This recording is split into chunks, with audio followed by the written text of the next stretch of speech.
కార్యక్రమంలో ఉన్నటువంటి ప్రజాప్రతినిధులు, రైతు సోదరులు, మీడియా మిత్రులు, జనగామ, దుబ్బాక, సిద్దిపేట నుంచి వచ్చినటువంటి మా అక్క చెల్లెళ్లకు, తమ్ముళ్లకు, అన్నలకు అందరికీ పేరు పేరున నమస్కారం తెలియజేస్తా ఉన్నా.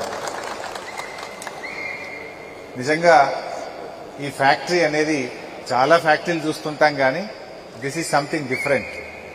ఇందాక నేను అన్నట్టు ఈ ఫ్యాక్టరీ ఒక ఎమోషన్, ఒక భావోద్వేగం. ఎందుకు భావోద్వేగం అంటే ఇది ప్రాంత రైతుల జీవితాలను మార్చేటువంటిది, వ్యవసాయ ముఖ చిత్రాన్ని మార్చేటువంటిది. ఈ ఫ్యాక్టరీ ఈ ప్రాంత రైతుల నవశకానికి నాంది కాబోతుంది. ఈ ఫ్యాక్టరీ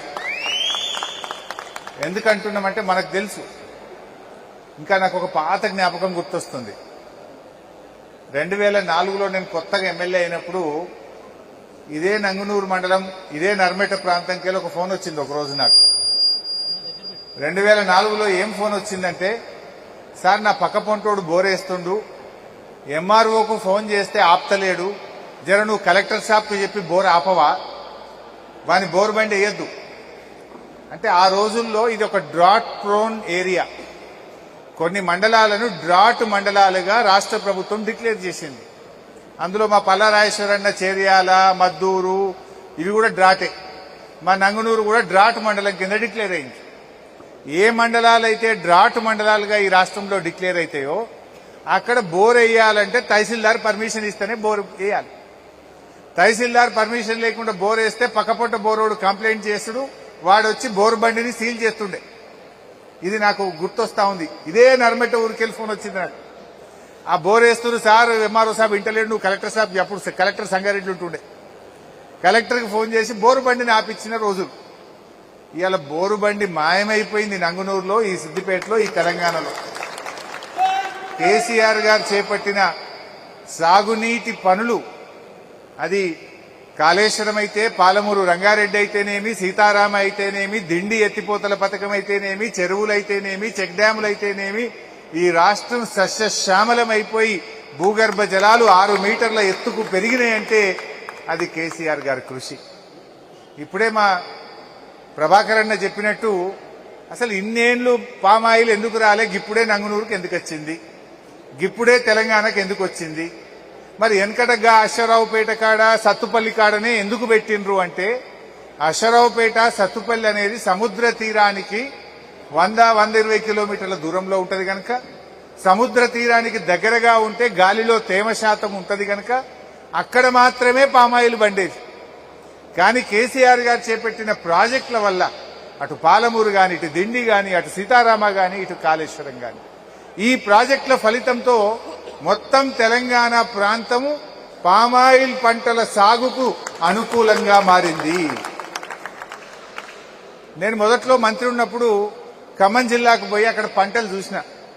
అరే ఇంత మంచి పంట పంట, ఎవరింటి కూడా చూసినా కారే, ఎవరు చూసినా డాబా ఇండ్లే, గింత మంచి ఇండ్లు ఉన్నాయి, గింత మంచి పంట పండుతుందని బాగా తెలుసుకున్న. పొద్దుగా లేచి తిరిగిన.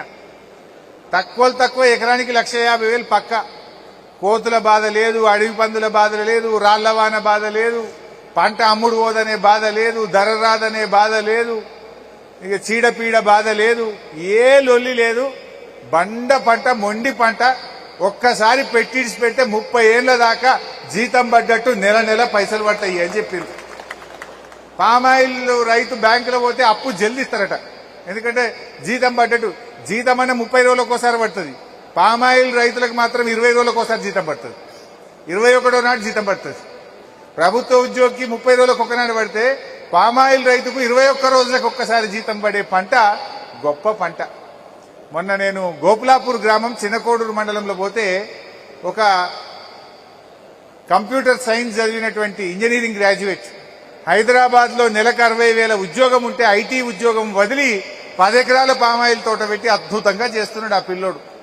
నాకు కలిసి చాలా సంతోషంగా చెప్తా ఉండే, అన్నా నేను పెట్టినా అని చెప్పి ఆ అబ్బాయి చెప్తే, మా బాలమల్లి కూడా ఉన్నాడు, చాలా సంతోషపడ్డాం. ఆయన ఈయన ముంగట్నే చెప్పిండు ఆ రోజు, వీళ్ళ తోటలో కాయలు తెంపనీకి పోతేనే చెప్పిండు ఆ రోజు. అంత గొప్ప పంట పండింది.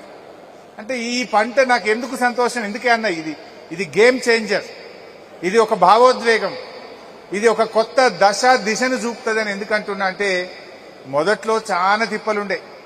పామ్ ఆయిల్ పెట్టురు భయ్ అని నేను ఎంబడబడితే దానికంటే ముందు 2018లో ఉన్నా నేను.